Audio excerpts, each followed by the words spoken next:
We have got MotoGP bikes on track in 2024 and we are now underway with the tests in Sepang, and we've already seen a lot of changes, some new aero updates, plenty of talking points from the Sepang Shakedown test, and that is even before we get to the official Sepang test next week. We've got plenty of stuff to talk about, but as you can see on screen, here is the results from day 2. For the lap times that we've seen on day 2 already, for some context, the riders are around 3/10 off the best time from last year's test, and they're around 0.7, 0.8 of the outright lap record of Sepang. And that's only day 2 of a shakedown test with a handful of Grand Prix full-time riders, and of course the test riders, and a rookie, Pedro Acosta. Yeah, as you can see on screen, the results are on there. Pol Espargaro fastest for KTM. Fabio Quartararo second, he's near 3/10 off. Same for Pedro Acosta, an impressive performance again. He was fast on day 1, but look at the time he has set on day 2. 2/10 off, well near 3/10 off the best time of Pol Espargaro. A 1:58.5 that he's been doing around this track. That is really quick for a rookie. Alex Rins getting to grips with the Yamaha. He is in 4th, he's 4/10 off. Dani Pedrosa, of course, the evergreen Dani Pedrosa, always reliable, always fast when you need him to do a lap. Joan Mir in 6th. And then it's the rest of the Honda riders, so Johan Zarco, Luca Marini, Nakagami, Bradl, they take up the positions until 10th. And then Cal Crutchlow, Michele Pirro, and Lorenzo Savadori. Pace is pretty fast, but it's what we've seen on track from a lot of these teams. We've only got photos to go off as it's a shakedown test. There's no videos allowed from journalists or anyone in that capacity except for Dorna, of course. They're allowed to film whatever they want. Of course, we can't use that footage. But Pete McLaren is there and he's been putting up some great updates on his Twitter feed. And yeah, there's some interesting stuff that KTM are testing, Aprilia, and of course Ducati, Honda and Yamaha. Now if you came to this video to expect technical analysis of what each aero change or new thing added is going to do, I'm afraid I can't deliver that to you. I'm just here to tell you what I see in the photo and how different or what these teams are testing. Yesterday we seen KTM try some different things, but there's a photo of Dani Pedrosa and the bike has so much aero on it, especially now there's one on the front mudguard. I'm surprised no one had thought of that before, generating that amount of downforce onto the front end.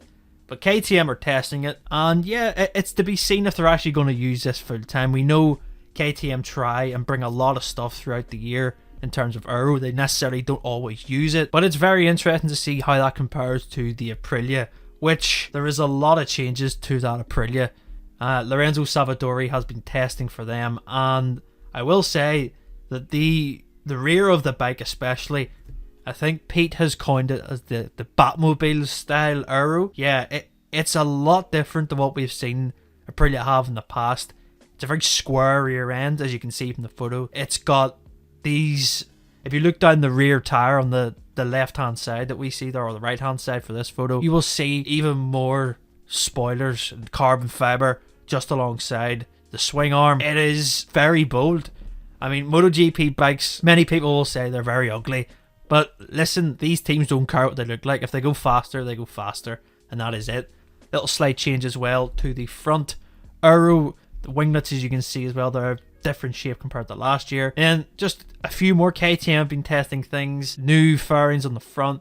That rear end spoiler is just, it's getting on the point now where it's like a DRS wing on MotoGP. It's ugly, but if it's effective, it'll work. And then spotted Ducati, Michele Pirro. Now he is testing as he always does. Gigi Dall'Igna did say there was a new fairing coming for the Ducati riders at the Sepang test, and I think this might be it. There's some slight changes to the side.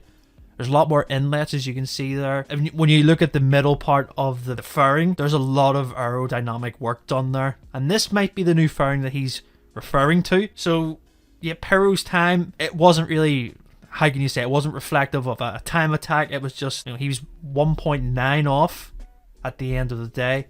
So yeah, there's not really much to look into that. Of course, he's probably doing race simulations throughout the day and has pretty much a full tank of fuel, not really taking anything out of it. It's also great to see now, because of the concessions, the full-time riders for Yamaha and Honda, especially on track.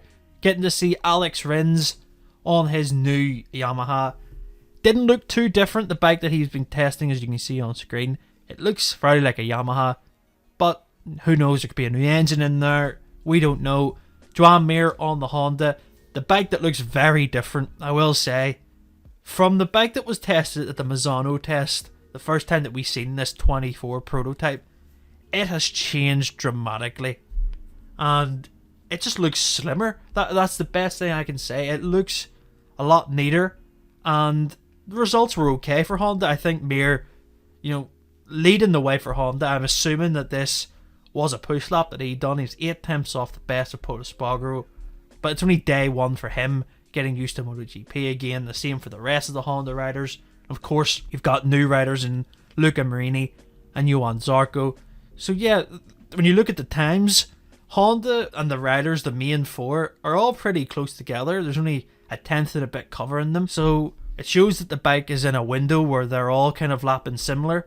So let's see if they can progress that and go even further. Fabio Quartararo, most of the day from the photos that I've seen, it seemed that he was been testing the 23 bike just maybe to get his eye in again, just to get warmed up and to compare a feeling. I do believe he was out on the bike that we see Alex Rins riding in the photos, second place, and I think that he goes about his business in testing like everyone else, just trying to find the best feeling for him throughout the year, a base setup. But the person that I'm most impressed with, I'm sure like many of you, it's no surprise, it is Pedro Acosta. Incredible. He's P3 on his second day in Sepang on a MotoGP bike, up against Quartararo, Espargaro, Rins. He's lapping at the same pace as them, and I think it's a testament to how good that bike is, that KTM, and also the determination and just the talent of Pedro Acosta. He doesn't seem fazed by anything, and that's the key thing I always notice from him. He seems to just thrive under, not the pressure, he just knows that he's good enough to be a MotoGP. And it's that confidence, that youth. Everything is coming so easy to him at the minute, or it seems that it's coming easy. Yeah, it's just a great thing to see him, get dialed into this quickly, and to have such a good base under him already.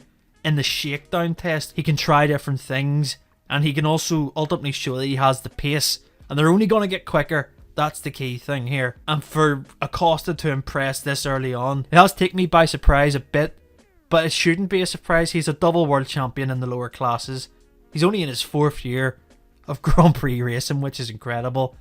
And yeah, he's going to be so fun to watch this year in MotoGP. It'll be pretty much more of the same stuff. And yeah, who knows what the teams are going to bring for more aerodynamic changes. We'll have all the photos across our website and social media pages. Make sure to follow our channels below. Subscribe to our YouTube channel. Hit the like button, and we will see you next time.